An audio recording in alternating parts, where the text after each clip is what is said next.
నమస్కారం సార్. నమస్తే అండి. మొత్తానికి కేసీఆర్ నాని గారికి పొగ పెట్టి టీడీపీ నాయకులందరినీ పంపించేశారు. ఎవరు టీడీపీ నాయకులు ఎవరెవరు పాత్ర ఉంది సార్ పొగ పెట్టడంలో? పొగ పెట్టడం ఏంటండి, ఆయన వెళ్ళిపోదాం అనుకున్నాడు. 2 సంవత్సరాల నుంచి డిసైడ్ అయి ఉన్నాడు. ఆ డిసైడ్ అయిన క్రమంలో మా నాయకులను తిడతా ఉన్నాడు. ఏ రోజు వైసీపీ నాయకులను తిట్టిన పాపాను పోలా. వైసీపీ ఎమ్మెల్యేల దగ్గరికి వెళ్ళి ఫండ్స్ ఇచ్చాడు, ఎంపీ ఫండ్స్ అన్ని వాళ్ళకి అప్పచెప్పాడు.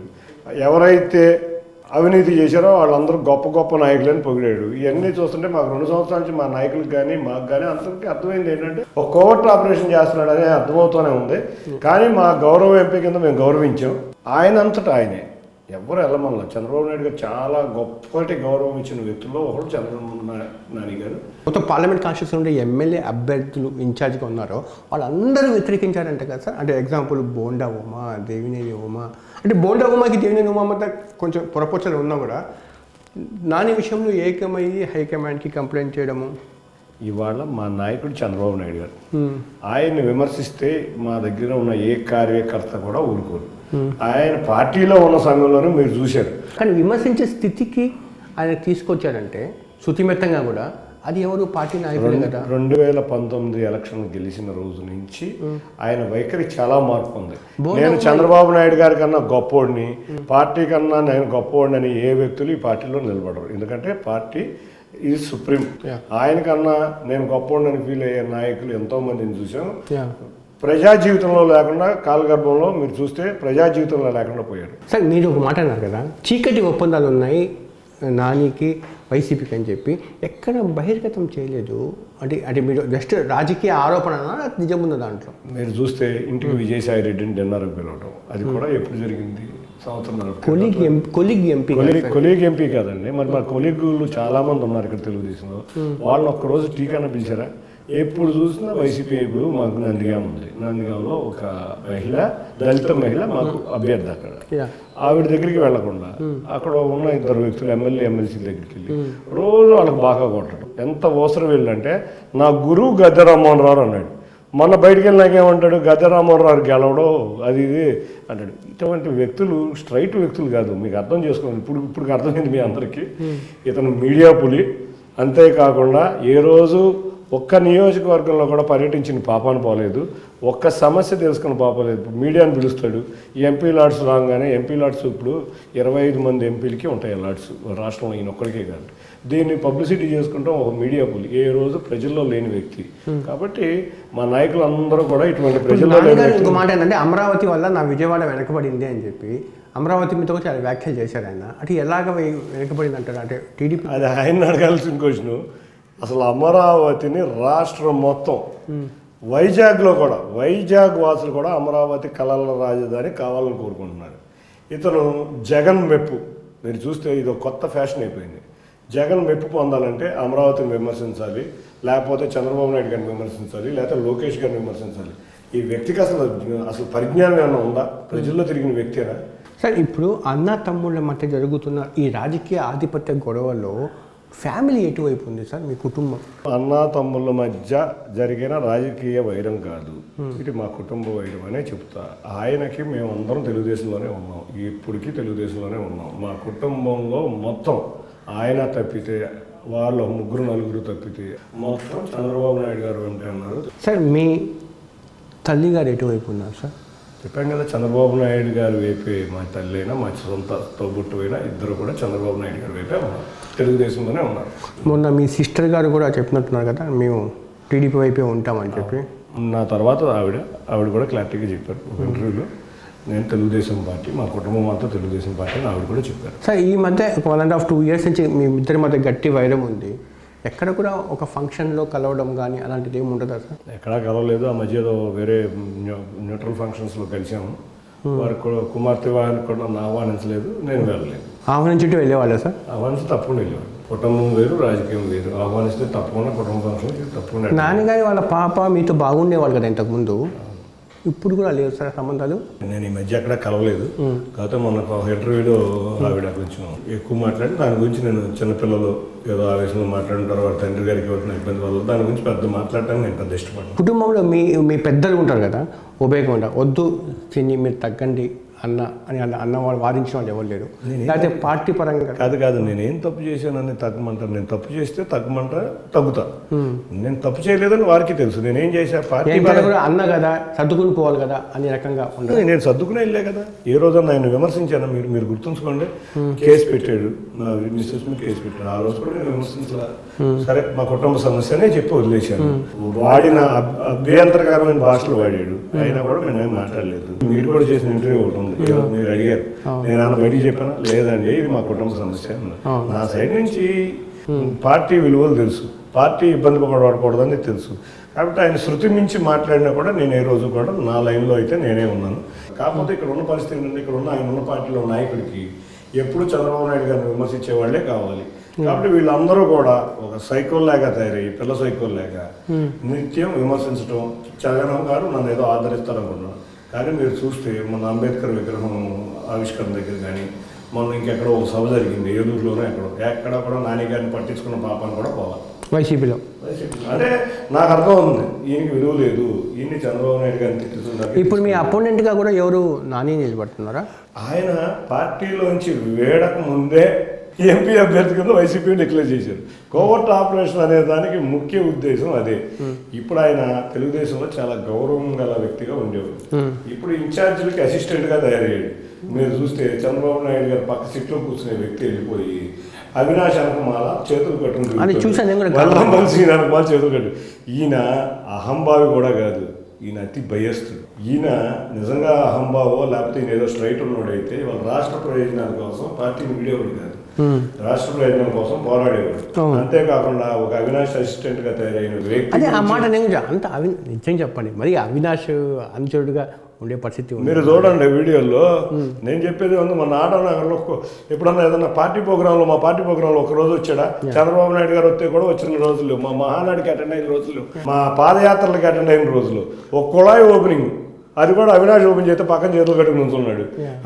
మన అవినాష్ అసిస్టెంట్ కాకి ఎక్కేవారంటారు. చిన్ని గారు యాక్చువల్గా నేను ఇంతకుముందు కూడా ఇంతకుముందు ఇంటర్వ్యూ చేసినప్పుడు కూడా నేను ఈ ప్రశ్న అడిగాను. బట్ మీరు నవ్వుతూ పై కారణాలు చెప్పారు, లోతైన కారణం చెప్పలేదు. అంటే నేను సాటిస్ఫై అయ్యేలాగా ఏదో ఒక్క రీజన్ ఉంటుంది, ఆ రీజన్ వల్లే మీరు బాగా హర్ట్ అయినారు, ఆయనకు వ్యతిరేకంగా ఈరోజు నిలబడ్డారు రాజకీయంగా. ఆ సంఘటన ఏంటో రివీల్ చేస్తారు కనీసం ఈ టైంలో అన్నాడు. మనకు మాకు 20 సంవత్సరాల నుంచి ఫ్యామిలీ ఇష్యూలు ఉన్నాయి సార్.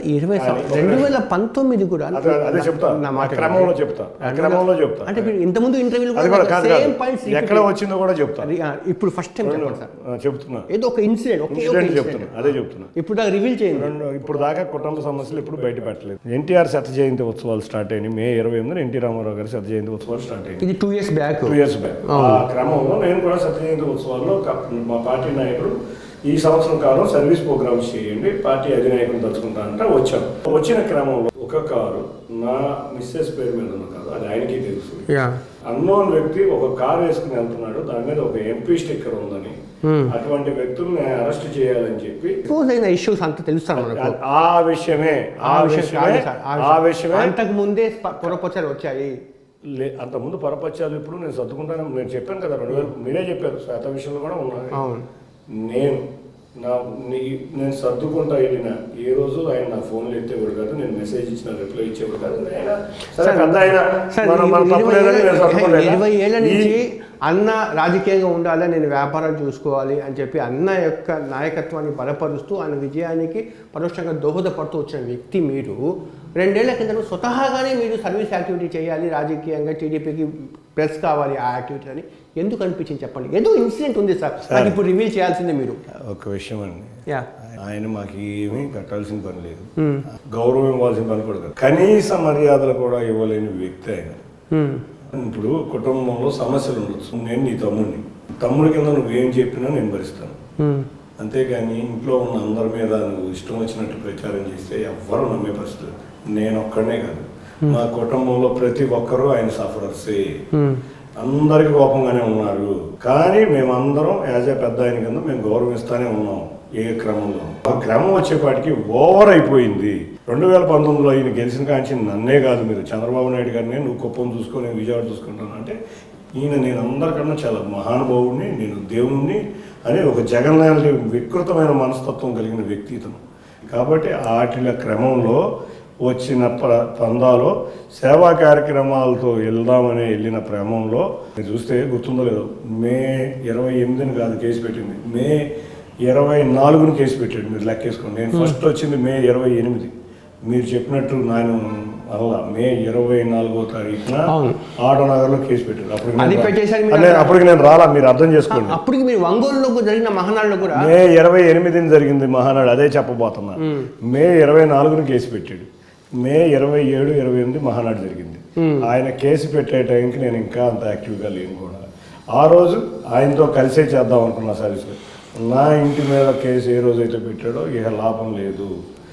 నేను కూడా సైలెంట్గా ఉన్న కొద్ది ఇతను రెచ్చిపోతున్నాడు, పార్టీ చాలా ఇబ్బందులు పెడుతున్నాడు. ఆ రోజున మేము వెళ్ళి మా నాయకుల వారితో మాట్లాడి నేను సేవా కార్యక్రమాలతో పాటు తెలుగుదేశం పార్టీ నాయకులందరినీ ఒకే తాటి మీదకి తీసుకొచ్చా. మీరు అబ్జర్వ్ చేస్తే ఇవాళ మొన్నటిదాకా ఎన్టీఆర్ జిల్లా అంటే భయపడిపోయే వ్యక్తులు ఇవాళ ఎన్టీఆర్ జిల్లాలో తెలుగుదేశం అంతా కలిసికట్టుగా ఉందంటే మా అందరి నాయకులు నాకు ఇచ్చిన సపోర్టు. నేను వాళ్ళని చిన్ని అని స్వతంత్రంగా మాట్లాడుకునే స్టేజ్ ఉండటం వల్లే నేను ఈ సక్సెస్ సాధించగలిగాను. యాక్టివిటీ పరంగా రాష్ట్రంలో ఏ ఎమ్మెల్యే టీడీపీ క్యాండిడేట్ చేయని యాక్టివిటీస్ మీరు చేస్తున్నారు. చంద్రబాబు నాయుడు అరెస్ట్ చేసే సమయంలో కూడా మీరు చేస్తున్న యాక్టివిటీస్ చాలా ఎక్కువ ఉన్నాయి. కానీ ఇప్పుడు టీడీపీ, జనసేన, బీజేపీ ఇన్ని పొత్తులు జరుగుతున్న నేపథ్యంలో మీకు ఏదైనా సీట్ కన్ఫర్మేషన్ ఉందండి విజయవాడకు సంబంధించింది? నేను అదే చెప్పాను. మా పార్టీలో ఇట్లాంటి త్యాగాలు చేసిన వ్యక్తులు ఎంతోమంది ఉన్నారు. మీరు విజయవాడ ఎన్టీఆర్ జిల్లానే చూసుకుంటే గ్రామీణ ప్రాంతం అయితే ఎంతోమంది పొలాలు అమ్మేసుకుంటున్నారు, పార్టీ కోసం కష్టపడతారు. అటువంటి కార్యకర్తలుగా ఉండడానికి నేను చాలా ఇష్టపడతాను.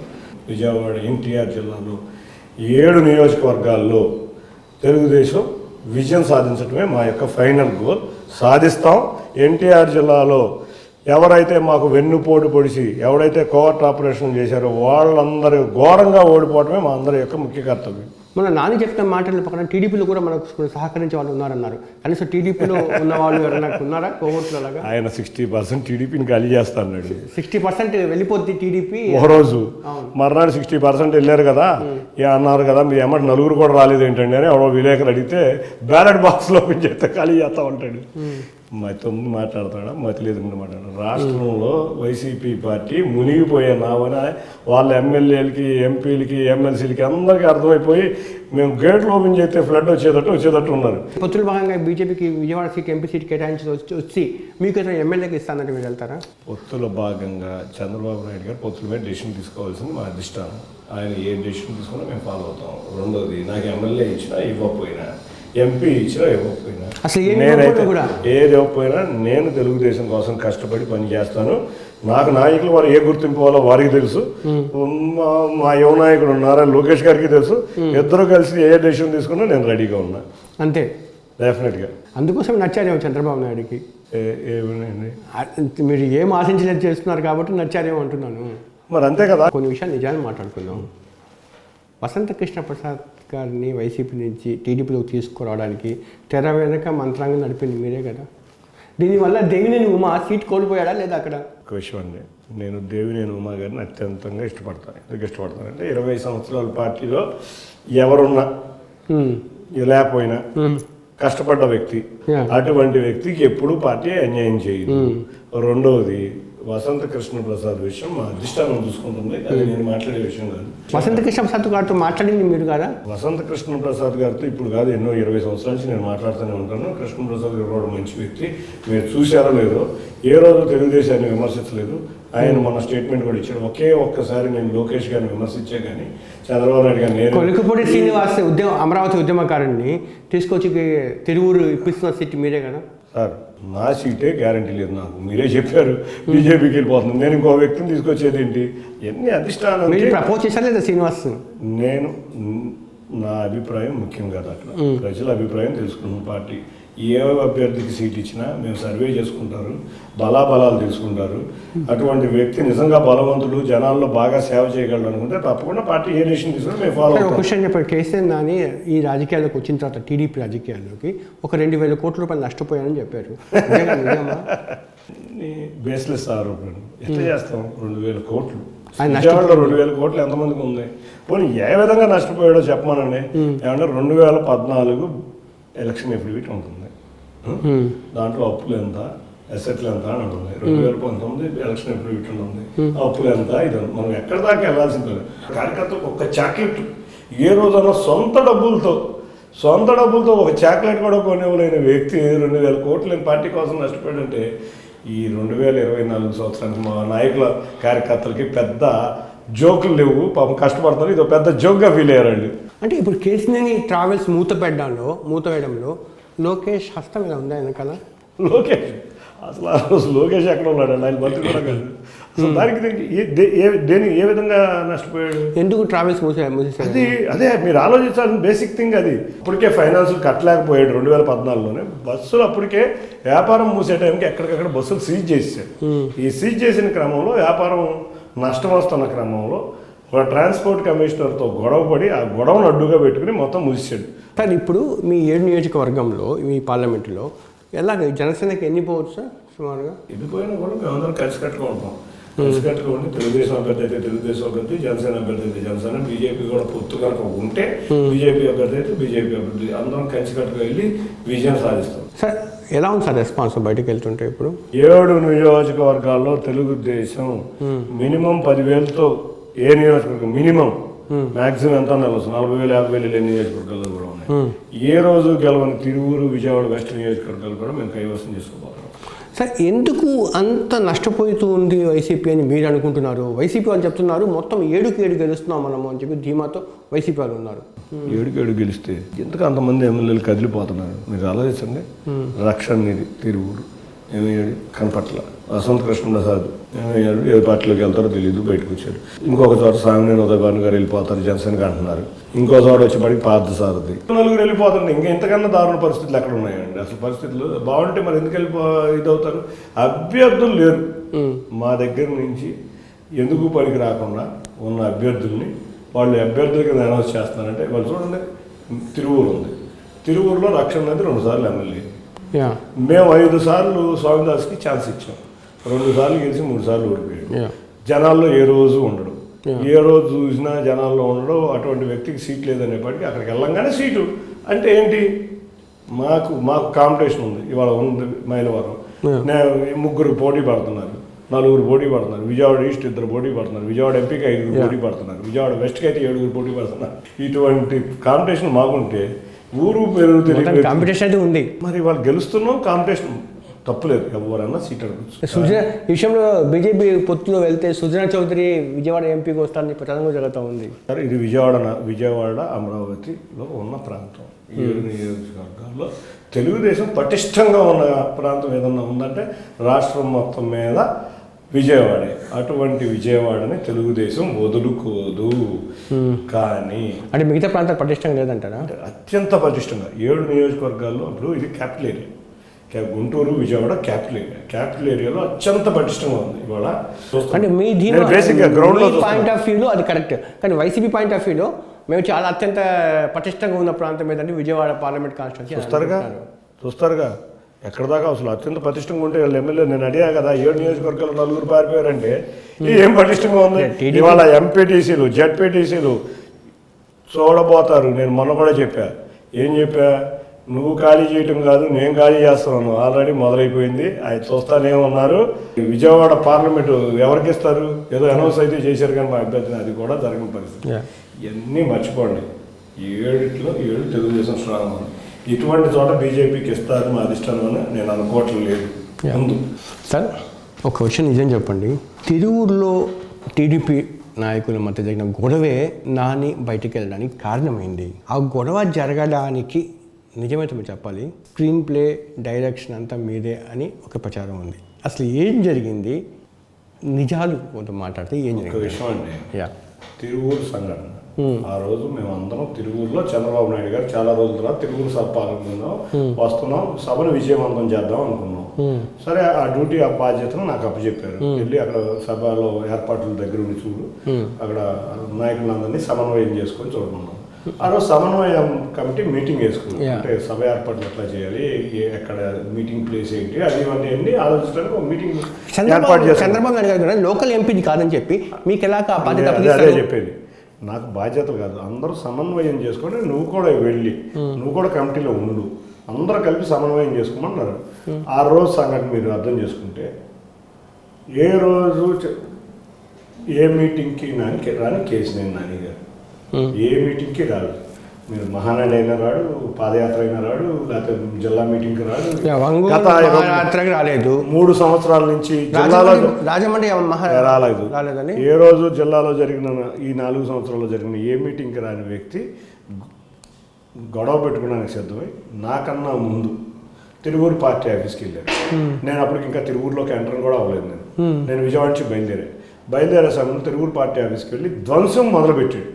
అక్కడ ఉన్న ఫ్లెక్సీలను ధ్వంసం చేసి ఒక దళిత వ్యక్తి ఇన్ఛార్జి కింద ఉంటే అతన్ని తీసుకెళ్లి రూమ్లో బంధించి అతన్ని నానా మాటలని హింసించి అక్కడ మా నాయకులు అందరూ ఉన్నారు. అప్పుడు నేను అప్పటికి తిరువూరులో గ్రౌండ్ ఏదో చూశారు, అక్కడ చూసి ఆఫీస్కి వెళ్దాం అనుకున్నప్పటికీ మేము ఒక 500 మంది అక్కడ ఉన్నాం. ఒక 30 మందిని రెచ్చగొట్టి ఈ పనులన్నీ ఆఫీస్ని ధ్వంసం చేశాడు. మేము వెళ్ళేపాటికే ఆయన గొడవ స్టార్ట్ చేశాడు. నేను ప్రాతకరచన చేస్తే నేను స్టార్ట్ చేయాలి, ఆయన ఆఫీసును పగలగొట్టి ధ్వంసం చేసి వచ్చాడు. ఈ లోపల మా కుర్రాళ్ళందరూ అక్కడ దత్తుగారిని లోపల ఒక గదిలో పెట్టి బంధించారట. మనం కూడా వెళ్దాం, ఆయన విడిపించుకొద్దామంటే నేను బతిమాలి, అక్కడికి వెళ్తే గొడవలు అవుతారు బాబు, ఎందుకు వద్దు అంటే, కాదు మేమేం గొడవ చేయం, ఆయన విడిపించుకొద్దామంటే మేమందరం ఒక 500 మంది పైన ఉన్నాం. ఆ రోజు 500-600 మంది ఉన్నాం. వెళ్ళి అక్కడ పార్టీ ఆఫీస్లో ప్రశాంతంగా ఉన్నాం. 30-40 మంది రెచ్చగొట్టినా కూడా ఏ విధంగా రెచ్చిపోయి మా అమ్మ పచ్చి బూతులు తిట్టారు, అయినా కూడా రెచ్చిపోవాలి. మా మీద కుర్చీలు ఇసిరారు, అయినా రెచ్చిపోవాలి. Water bottle ఇసిరారు, రెచ్చిపోవాలి.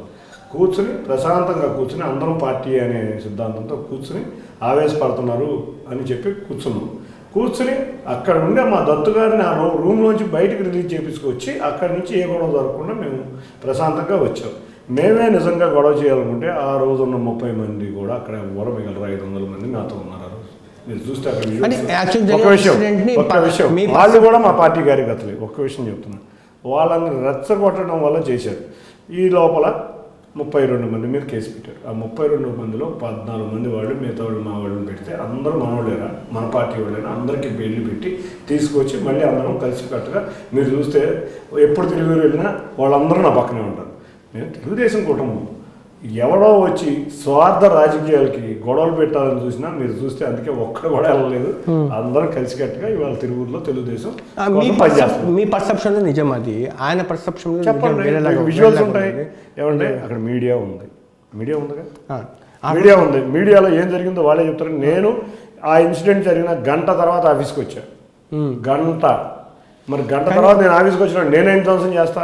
చూడండి, ఇక్కడ కొన్ని నిజాలు డిస్కస్ చేద్దాం. ఇప్పుడు ఆ సంఘటన జరిగిన తర్వాత మొత్తం రాష్ట్రంలో ఉండే మొత్తం టీడీపీ కార్యకర్తలుగా నాయకులు కానీ వైసీపీ వాళ్ళు కానీ ఏం జరుగుతూ ఉంది విజయవాడ అని చెప్పి అలా చూశారు. మినిట్ టు మినిట్ రెస్పాండ్ ఏమవుతుంది అధిష్టానం హైకమాండ్ అని చెప్పి ఖచ్చితంగా అప్పుడు అనుకున్నాం. ఏంటంటే ఇద్దరు నాని కానీ ఇద్దరు చిన్ని గారు కానీ ఇద్దరు ఎవరో ఒకరు అవుట్ ఆఫ్ ద బాక్స్ వెళ్ళిపోతారు అనేది అర్థమైపోయిందని చెప్పి. కానీ ఎప్పుడు కూడా ఒక చిన్న విషయం జరిగినప్పుడు, వివాదం జరిగినప్పుడు బాగా లాంఛుడు ధోరణి ప్రదర్శించే చంద్రబాబు నాయుడు గారు ఆ సమయంలో మాత్రము నాని గారికి వ్యతిరేకమైన చర్యలు తీసుకోలేదా? కొంచెం అంటే ఆ మాటలు తీరు ఒక వ్యాఖ్యలుగా కూడా ఏమండి అది తప్పు జరిగిన తప్పు. ఒక దళిత వ్యక్తి, దళిత ఇన్ఛార్జ్ అక్కడ యాక్షన్ తీసుకోకపోతే దళిత వ్యక్తి కాబట్టి ఇట్లా చేశారని రెండో వాయిస్ వచ్చేది. ఆయన కూడా ఏమీ అనలా, నాని నువ్వు ప్రశాంతంగా ఉండు, సభ కార్యక్రమాలు చిన్నవి చూసుకుంటాడు, నువ్వు అటెండ్ అవ్వు, నువ్వు ప్రోటోకాల్ కాదు కదా, నీ ఏది మిస్ అవుతావు, నువ్వే అక్కడ ఎంపీగా ఉన్నావు, అక్కడ ఇష్యూ సీరియస్ అయ్యిందని చెప్పారే కానీ పార్టీలోంచి అలమన్నాను లేదు. నిజంగా ఒక దళిత వ్యక్తికి జరిగినప్పుడు మేము స్పందించాలా లేదా? మా నాయకుడు ఆయన కూడా ఒక గంటలో కూడా ఇప్పుడు ఓకే ఆ ఒక ఇన్సిడెంట్ 4.5 సంవత్సరాల నుంచి చంద్రబాబు నాయుడు గారు రోజు ఎన్ని వికృత చేష్టలు చేసినా భరిస్తానే ఉన్నారు. నీ పెట్ డాగ్స్ని జాగ్రత్తగా పెట్టుకోన్నాడు, మాట్లాడలేదు ఆయన. విజయవాడ నేను చూసుకుంటా, కుప్పం చూసుకోన్నాడు, మాట్లాడలేదు. నువ్వు అనవసరంగా కొంతమంది బీసీలని కాపుల్ని దూషించినా మాట్లాడలేదు ఆయన. ఏది చేసినా నిన్ను సమర్థించుకుంటానే వచ్చాడు. నువ్వు ఇన్ఛార్జీలు గొట్టంగాళ్ళు అన్నా కూడా మాట్లాడలేదు. నువ్వు నా శత్రువుని ప్రోత్సహిస్తే నీ శత్రువు చంద్రబాబు నాయుడు గారికి బొక్కే తోసేసినా కూడా ఆయన మాట్లాడలేదు. ఇన్ని చేసిన ఒక దళితుడి మీద దాడి జరిగినప్పుడు కూడా చంద్రబాబు నాయుడు గారు స్పందించాలని మీరు ఎట్లా అనుకుంటున్నారు? అంటే మీ మీద కూడా మీకు సంబంధించి కూడా ఒక గంటలో ఒక డిసిషన్ తీసుకున్నారు చంద్రబాబు నాయుడు గారు అంతా ఇంతవరకు డెసిషన్ లేదని మీరే చెప్తున్నారు. మళ్ళీ యాక్చువల్గా మొత్తం యాక్టివిటీ అంతా ఆ సభ ఎవరో ఒకరు చేసేది, వాళ్ళకి సభతే అది.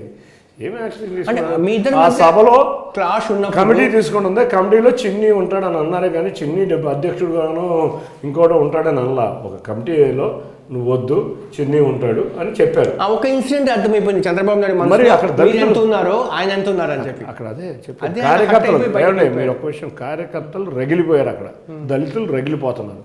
ప్యాసిఫై చేయాలా? ప్యాసిఫై చేయాలంటే ఏం చేయాలి? అక్కడ కమిటీలో ఈయన తప్పిస్తే తగ్గుద్ది, ఆవేశాలు తగ్గుతాయి. అంతేగాని మళ్ళీ ఇతన్ని తీసుకొచ్చి అక్కడ కమిటీలు వేస్తే దళితులను మళ్ళీ విమర్శలా, లేకపోతే నాయకులు కార్యకర్తలు విమర్శలు చేసారా? తగ్గడానికి చేసిన విషయం అది. అంతేగాని ఏ డెసిషన్ కూడా తీసుకోలేదు, ఇప్పటికీ తీసుకోలేదు. మీరే చెప్తున్నారు, సుజనా చౌదరి అంటారు, ఓ రోజు ఇంకోళ్ళు అంటారు, అందరి పేర్లు వస్తూనే ఉన్నాయి. ఇంకెవ్వరూ అనౌన్స్ అవ్వలేదు. సార్ చివరి ప్రశ్న, ఇప్పుడు విజయవాడలో మిమ్మల్ని చూస్తే లొకేషన్ చూసినట్టుగా ఉంది. లోకేష్ కోట్రేలో అత్యంత క్లోజ్గా ఉన్న వ్యక్తుల్లో మీరు ఒకరు అని అంటున్నారు. ఏం సార్ అంతగా ఏం మహా చేశారు సార్ లోకేష్ గారిని? ఏమంటే లోకేష్ గారికి రాష్ట్రం మొత్తం నాలాంటి వ్యక్తులు చాలామంది ఉన్నారు. అన్నిట్లో చిన్ని గారు అది చాలా రాంగ్, మీరు మాట్లాడేది అది రాంగ్. నేనేంటంటే సేవా కార్యక్రమాల్లో వచ్చి ఆయన పాదయాత్ర అనేది నా ద్వారా నడవడం నా అదృష్టంగా భావిస్తున్నాను. మొత్తం రాష్ట్రం మొత్తం మీద లోకేష్ గారి పాదయాత్ర జరిగింది. కానీ విజయవాడలో ఒక ఎత్తు చూపించాం. విజయవాడ ఎంత చూపించామంటే రాష్ట్రం మొత్తం మీద విజయవాడలో ఎంత బ్రహ్మాండంగా జరిగిందంటే ఆయన పాదయాత్రలో మిగతా రాష్ట్రం అంతా ఒక ఎత్తు, విజయవాడ అంతా ఒక ఎత్తు చేశాం. కాబట్టి ఆయన ఇష్టపడుతున్నారేమో. ఆ ఇష్టం నాకు నన్ను ఇష్టపడటం, నేను అదృష్టంగా భావిస్తున్నాను. ఆ ఇష్టం కలకాలం ఉండాలని నేను కోరుకుంటున్నాను. ధన్యవాదాలు సార్. Thank you sir.